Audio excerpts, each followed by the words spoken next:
Welcome to the deep dive, where we really get into the source material, try to pull it apart for you, and figure out what's actually going on. Yeah, what's really happening underneath all the drama. And today, wow, we are diving headfirst into some serious family tension, but also a pretty significant covert investigation. It's all about Jeremy Horton's return to Salem. Jeremy Horton, Yeah. played by Trevor Donovan. Right. And the big question hanging over everything is this guy genuinely reformed? Or is he like the same old toxic ex, just maybe better dressed this time? That's exactly the core of it. That tension is why we need to do this deep dive. You've got this character, Jeremy, showing up after, what, nearly 20 years away? Yeah, it's been a long time. And the sources, they make a point of saying he looks quite dapper. He's got this polished image, right? Yeah. Like he's got it all together now. Stability, success. But for the people who actually knew him back then, especially Stephanie Johnson, his ex, it's not dapper, it's terrifying. The alarm bells are just blaring. Oh, absolutely deafening for Stephanie. Because their past wasn't just a bad breakup. It wasn't just, toxic. It was genuinely frightening based on what the sources reveal. So this isn't just him trying to make amends. It's kicked off this whole, it's a serious investigation. We're talking high level, using federal resources. Which is why our mission today is to really sift through all the source material. We have to lay out Jeremy's side, his claims about changing, the therapy, turning his life around, this new professional path he's on. And weigh that against the concrete evidence, the past trauma, the specific incidents, and honestly, his actions the minute he gets back to town, they're questionable. Very. So we need to figure out, for you, the listener, is this genuine growth? Has he really earned a second chance? Or is this the same dangerous individual just putting on a convincing act? A better suit, as I said. Exactly. We'll be connecting some really disparate dots here, past crimes, a surprisingly revealing novel, and, like you said, the involvement of federal law enforcement in what seems like a personal Salem drama. Yeah. It's intense. Hashtag #II. Jeremy's return and the divided reception in Salem. Okay, so let's start with the return itself. Jeremy Horton is back, ex-boyfriend of Stephanie Johnson. And right away, there's this clash, this conflict between how he looks and what people know. Yeah, the sources really play up that visual contrast first. He looks dapper, respectable, fits right in with the Horton image almost. Almost, but then you have Steve Johnson, Stephanie's dad, protective dad. Super protective, and he sees right through it. For Steve, the polished exterior means nothing. He remembers the history. The sources say he calls Jeremy's past behavior psycho and his background sketchy. Strong words. Very. And that knowledge, that core memory that Jeremy terrorized his daughter, that's what fuels Steve's instant suspicion. Yeah. It's not just vague dislike, it's based on something real. And then there's the job. This part it's almost hard to believe from a story perspective. His new role in Salem, right? He's a long-term substitute teacher, 5th grade at Salem Elementary. Right. The irony is just thick. You can cut it with a knife. Seriously, this is a guy whose history, according to the sources, involves being a pilot mixed up in some really shady stuff. Drug smuggling, other illegal activities. And now he's responsible for kids, teaching them, including Thomas DeMera and Rachel Black, children of prominent Salem families. It just ramps up the potential danger, doesn't it? If he is still the same guy underneath, he's not just a threat to Stephanie anymore. He's got access to, well, the most vulnerable people, kids. Precisely. That juxtaposition, the dark past and the trusted present role, is clearly meant to highlight the stakes. You mentioned the contrast, but the sources also point out this really divided reaction he's getting in town. It's like a classic Salem split, a reality check moment. Oh, yeah.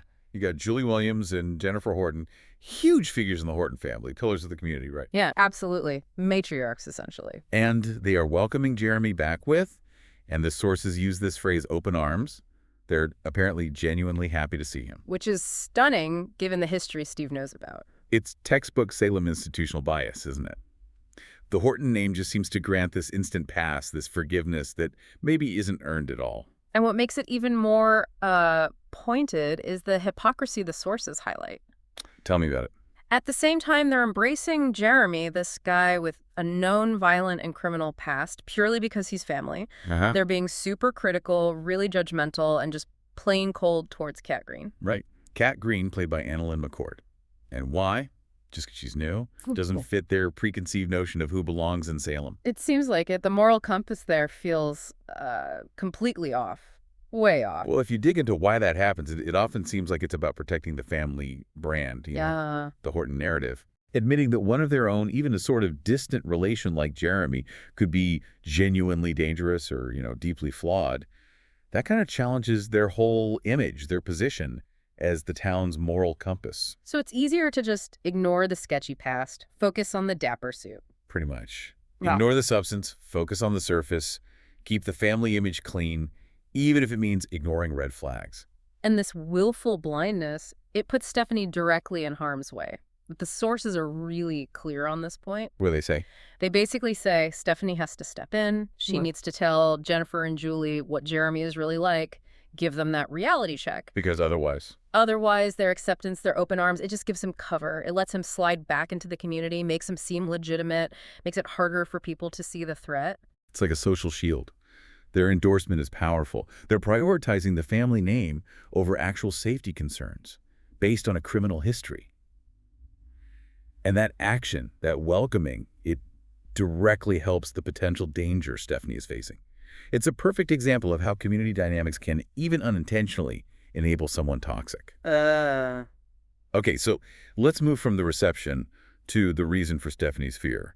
Because the sources make it clear this isn't just, oh, he was a bad boyfriend. This is rooted in specific, severe trauma. Yeah, the sources say she was understandably terrified when he just showed up at her door, like visceral fear. And there's one horrifying detail they provide that really anchors that terror. It's specific. What is it? Years ago, back when they were together, Jeremy got angry, and he held Stephanie's head underwater in a hot tub. Oh my God, that's attempted murder, potentially. It's incredibly violent, deliberate. Exactly. It establishes just how high the stakes were back then and potentially are now. This isn't about shouting matches. It's about life-threatening physical violence. That detail changes everything. It does. And here's where the analysis gets even more layered. The sources point out that even Steve and Kayla Brady, who are fiercely protective of Stephanie, right? Absolutely. They only know that Jeremy terrorized her in the past. That's the word used. They don't know the full extent. They don't know about the hot tub incident specifically. So Steve is operating on this intense protective instinct, launching this investigation we'll talk about, but he doesn't even know the absolute worst of it. Apparently not. His rage, his drive to investigate, it's fueled by knowing Jeremy is bad news. But maybe even he hasn't grasped just how dangerous Jeremy was and could be again. The full picture is even darker. Wow, okay, so that's the past, the trauma. Now let's look at Jeremy's side of the story. His defense. This narrative he's constructed about being reformed. Like the new man narrative. He admits the dark, past the smuggling, the pilot stuff, the illicit activities, but he insists, publicly at least, that he wanted to change. He wanted to clean up his act. And he has specific points to back this up, according to his story. It's not just vague promises. What are they? He claims he turned himself in to the authorities. That's a big step. He says he made a deal. Now, that implies cooperation, right? Maybe giving information in exchange for leniency, a lighter sentence. Okay, turned himself in, made a deal. And crucially, he claims he underwent therapy to deal with the root issues, presumably the anger, the violence. So that's the package he's presenting. Accountability through the legal system, plus personal growth through therapy. Redemption, basically. That's the pitch. The sources present this narrative that he supposedly made this genuine effort. But, and this is where we need to apply some critical thinking, making a deal with the feds, turning yourself in when maybe the walls are closing in anyway, is that genuine change? Or is it just smart strategy, damage control? That is the critical question, isn't it? How much is real character transformation versus just, mitigating the consequences? The sources give us his claims, but then they immediately show us his actions upon returning. And those actions seem to undercut the whole therapy narrative, don't they? Massively. Because someone who's genuinely been through therapy, especially for issues involving control and violence towards an ex-partner, they would understand boundaries. They'd respect space. Jeremy does not. Okay, walk us through that first interaction when he shows up at Stephanie's door. He brings flowers. The pig flowers. Yeah. The classic peace offering. And he offers what the sources call a genuine apology. And Stephanie, she lets him in, even though she's terrified. Initially, she's fearful, reluctant, understandably. But eventually, yes, she relents. Maybe, just maybe, she was willing to hear him out, to consider that maybe he had changed after all this time? A tiny sliver of hope, perhaps? But that hope didn't last long. Not at all. Yeah. This is where the facade just crumbles instantly, according to the sources. The conversation switches gears. It goes from apologetic to weird, creepy is the word used. Oh, so what did he do? He congratulates her on her novel, One Stormy Night. Okay, maybe polite, but then he reveals he's read it, the entire thing. Whoa, okay. That's intense. And he doesn't stop there. He doesn't just say, oh, good book. He starts talking about the content. He lets her know. He knows she is the author, Anastasia Sands, the pen name. How? Did someone tell him? No, worse. He recognized the details. He specifically mentions the intimate details, the steamy chapters, even Mile High Club details. Why? Because they were based on their relationship back when he was a pilot and she was a flight attendant. Oh, that is incredibly invasive. He's using her own work, her secrets that got published, against her. Precisely. That's not an apology. That's a power move. He's demonstrating access. He's showing her that he knows her deepest, most private experiences that were exposed against her will, and he's using that knowledge to insert himself right back into her emotional space. It completely invalidates the apology, the flowers, everything. Totally. It shows calculation. It shows planning. It confirms Steve's gut feeling this is the same manipulative, psycho behavior, just maybe. More subtle now. More sophisticated.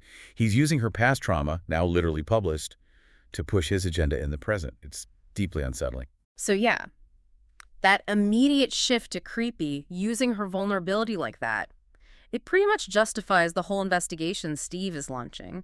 The danger isn't potential, it's immediate. He hasn't changed at all, has he? The evidence from that first encounter points heavily towards no. And that novel, One Stormy Night, it becomes absolutely central to this whole situation. It's the pivot point. Right. The sources describe it as provocative, scandalous. And the key thing is, it's based directly on Stephanie's own life. Those personal details weren't just inspiration, they were her experiences. Making those specific details the most vulnerable part of the whole book for her. And she knew it. She absolutely understood the risk. The sources are very specific here. She took steps to protect herself. What did she do? She explicitly asked Alex Kyriakis, who was involved in getting the book published, handling that side of things, she asked him to remove those highly personal passages before it went to print. That was meant to be her safety net. Okay, so she anticipated this exact problem. She tried to prevent it. Exactly. But Alex Kyriakis dropped the ball. That's the phrase the sources use. He failed. He didn't get those passages removed. Wow. Okay, now we need to dig into that failure a bit. Was it just carelessness? Like, was he too busy with Titan stuff, just overlooked it? Oh. Or was it something more deliberate? Did he maybe think leaving the juicy details in would make the book sell better, even knowing the risk to Stephanie? The sources seem to frame it more as negligence, maybe high-stakes carelessness rather than actual malice, but honestly, the reason almost doesn't matter as much as the consequence. Which was catastrophic for Stephanie. Completely. Alex's failure is what allowed Jeremy to immediately clock her as the author, Anastasia Sands. It gave Jeremy that intimate knowledge, proof of their shared toxic past, which he then instantly weaponized to push his whole I'm a new man story when he got back. So Alex's mistake basically turned Stephanie's private history, her trauma, into a tool for her abuser. Yeah. It compromised her anonymity, her safety, everything she tried to protect. And worse, it confirmed for Jeremy that he still had this power over her secrets, that he could still get to her. It feeds right into that predatory pattern. It's the exact opposite of what she wanted when she asked for those passages to be removed. A total betrayal of trust, even if unintentional. And it creates this information imbalance even among the people trying to protect her now. Steve, who's leading the charge on the investigation, the sources say he still doesn't know.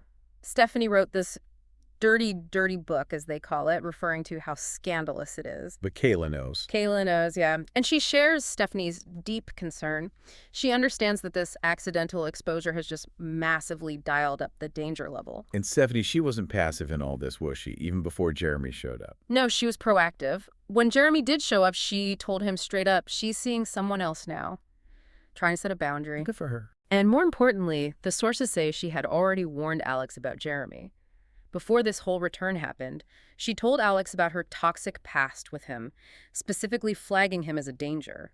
She was trying to build that support system, emphasizing that she needed protection from this guy. Which makes Alex's failure to remove the passages even worse. It wasn't just a publishing mistake. It was a failure to heed a specific warning about a known threat. He let down her direct request for protection. Okay, so given everything the hot tub incident, the creepy novel stuff launching a serious investigation makes total sense. It feels necessary, not reactionary. Absolutely. And the driving force behind it is Steve Johnson.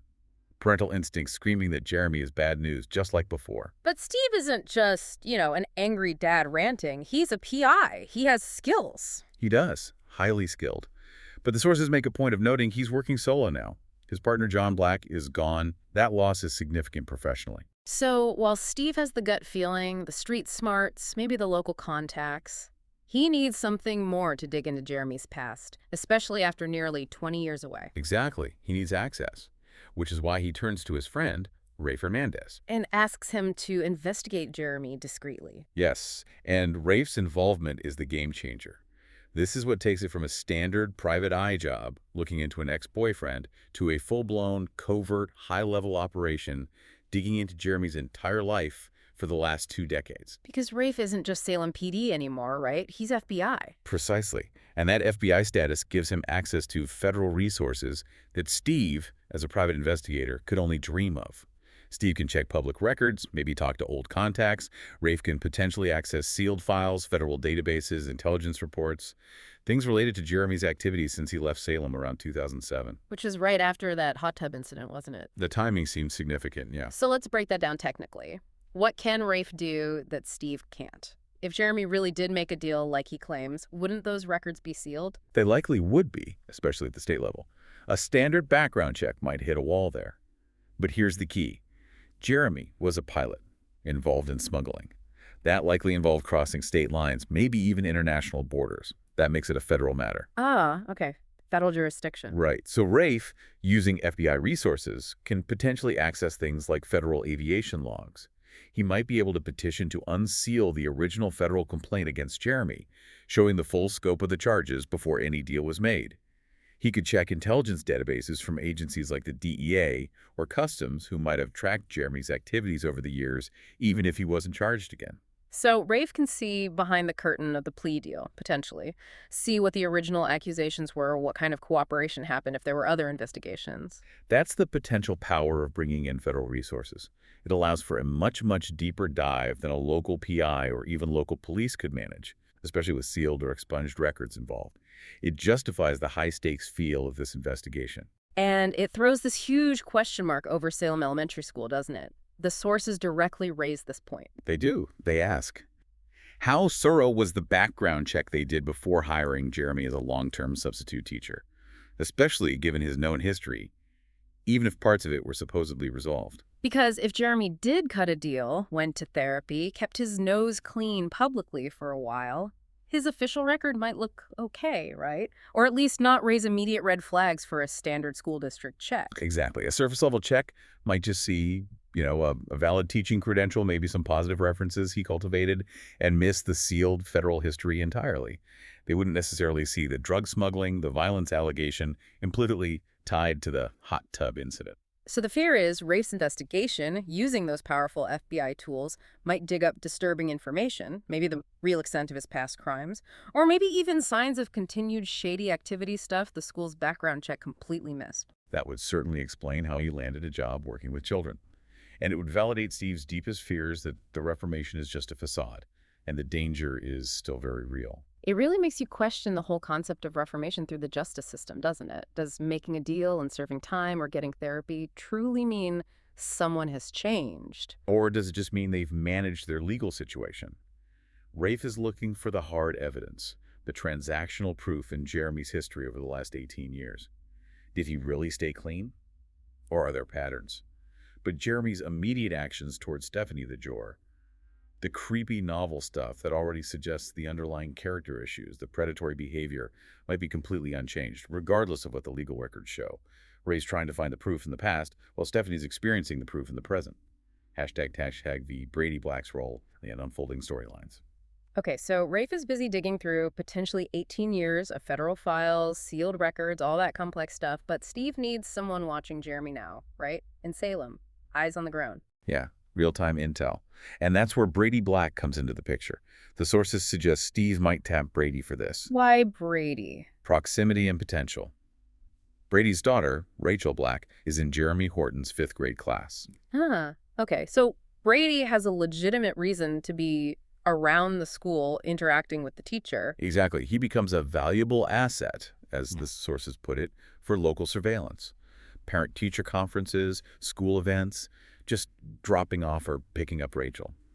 He has natural opportunities to observe Jeremy, see how he acts, how he treats the kids, including Rachel. It's clever, using a natural role for covert observation. And it also fits with Brady's own character arc right now. Skip apparently sees real promise in Brady as an investigator. Really, following in John Black's footsteps. That's the suggestion. The sources say Steve believes Brady is developing into a skilled investigator, maybe inheriting some of his late father's talents. We have seen Brady get more involved recently, right? With the whole Tate situation, the Sophia adoption investigation. Yeah. He showed some aptitude there. He did seem pretty driven, yeah. Plus, there's a practical motivation for Brady potentially taking on more investigative work. He might actually need a new career path soon. Why is that? What's going on? The sources point to major instability at Basic Black, the company he's involved with. It's described as being on the chopping block. Okay, give us the background on that. Why is Basic Black in trouble? It ties into the bigger corporate drama. Tony DiMera is suing Xander Cook and Philip Kyriakis over Titan Industries. Basic Black is financially linked to Titan's whole structure. So this lawsuit, the corporate battle, it's creating uncertainty and threatening Basic Black's future. So if Basic Black goes under or gets tangled up in lawsuits, Brady might be out of a job, or at least his main income source. That seems to be the implication. He needs a backup plan, a reliable alternative. And working with Steve at Black Patch Investigations, that seems like a solid, logical next step. Especially since, as the sources note, he kind of hit a wall with the Tate investigation recently.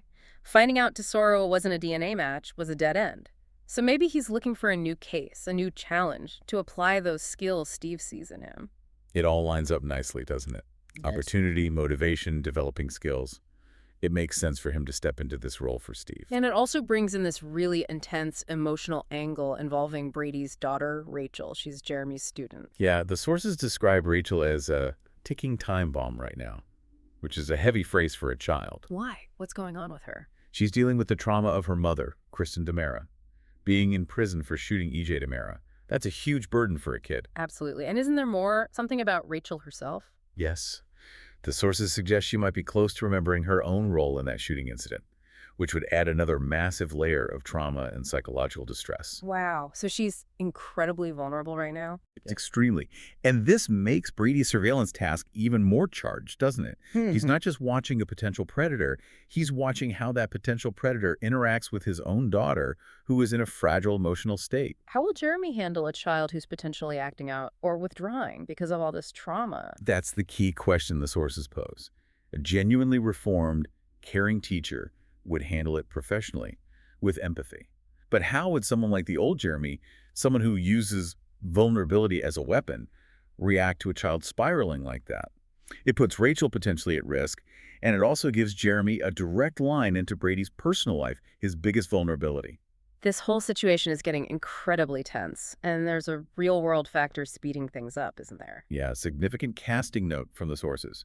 Alice Halsey, the actress playing Rachel Black, is leaving the show. She's going to be in the new Little House on the Prairie reboot. Okay, that's big news. And it means this storyline involving Rachel, her trauma, Jeremy as her teacher, Brady watching him, it probably has an expiration date.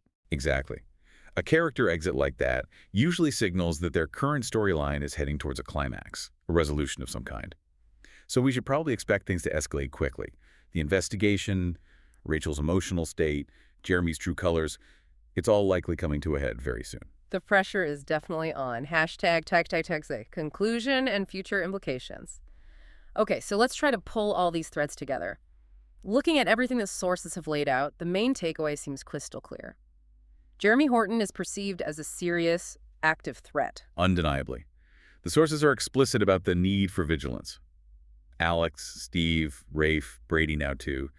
Basically, anyone who cares about Stephanie needs to be on high alert. And this isn't just vague worry. It's tied to specific actions, the memory of the hot tub violence and his immediate creepy behavior with the novel. He didn't ease back in. He crossed lines right away by using her published secrets. That moment, weaponizing her intimate past, that seemed to confirm the worst fears. The apology was just an opener for manipulation. So the whole thing really seems to hinge on what Rafe finds, doesn't it? That deep dive into the last 18 years. Pretty much, the big question the sources leave hanging is, does that hidden history, the stuff sealed away or just unknown, contain sinister secrets? Will Ray find concrete evidence proving Jeremy is still involved in crime, or that his reformation was a lie, and that he fully intends to, once again, wreak havoc on Stephanie's life? That's the million-dollar question for Stephanie's safety. It is. But the sources also suggest that even if Rafe doesn't find, say, proof of ongoing drug smuggling, Jeremy's return is still potent fuel for future stories. How so? Well, his long absence, nearly 2 decades, it creates this huge blank canvas. There's a wealth of history open for new storylines. Even if the FBI check comes back technically clean regarding recent crimes, the psychological damage he's already inflicting, the history of violence, the smuggling past, all of that can still be mined for conflict, for threats, for drama down the line. The investigation might just be chapter 1 in understanding how deep Jeremy's darkness goes. We saw him try to present this cleaned-up image, the dapper suit, the teacher role. But his core behavior, that manipulative streak, it just popped right back up. Instantly. From pink flowers to mile-high club details, that's a jarring transition in one conversation. It suggests the change was only ever surface deep. So Rafe's investigation, it feels like it's less about proving if he's dangerous and more about finding the legal, transactional evidence from his past to confirm why he's dangerous. The character evidence is already there in his actions towards Stephanie. Exactly. The FBI is hunting for the paper trail of failure, failed probation, hidden assets, unexplained travel, maybe contact with old associates. Meanwhile, Steve and Stephanie are dealing with the personal evidence of failure, the boundary violations, the fear he instills. The hot tub incident is the visceral memory confirming the potential. Ray's job is to find the historical data to back it up legally. Hashtag TagJI outro. And that leads us to the final thought we want to leave you with today, something to really chew on. Think about the mechanism here. You have Steve Johnson acting purely out of a father's protective instinct, right? Completely understandable drive. But he's leveraging serious federal power, Rafe, the FBI, accessing potentially sealed records to investigate a local guy, a substitute teacher, who, on the surface, might look like he's done his time and cleaned up his act. It's a significant escalation, using federal assets for what starts as a personal concern. So consider the implications of that. What does it say about how severe the threat from Jeremy is perceived to be that deploying FBI resources feels like the necessary, proportionate response, even if his public record looks clean? It suggests the clean record itself is suspect or irrelevant compared to the known character flaws and past actions. And can an FBI investigation focus on past crimes and transactions truly determine if someone has genuinely changed their character? Or can it only prove or disprove criminal activity, leaving that core question of personal reformation and Stephanie's immediate safety sort of terrifyingly unanswered? That's the gap, isn't it? Law enforcement can verify actions, transactions, compliance with legal terms. It can prove a crime was committed or wasn't repeated in a legally detectable way. But it can't really measure genuine internal change, remorse, empathy, the things that truly signify reformation. So the system can find the crime, but maybe not the character. Exactly. And that space between the legal record and the actual person, that's where the real danger often hides. A really sobering point to end on. Thank you for joining us for this deep dive. We will definitely be keeping a close eye on how this investigation unfolds.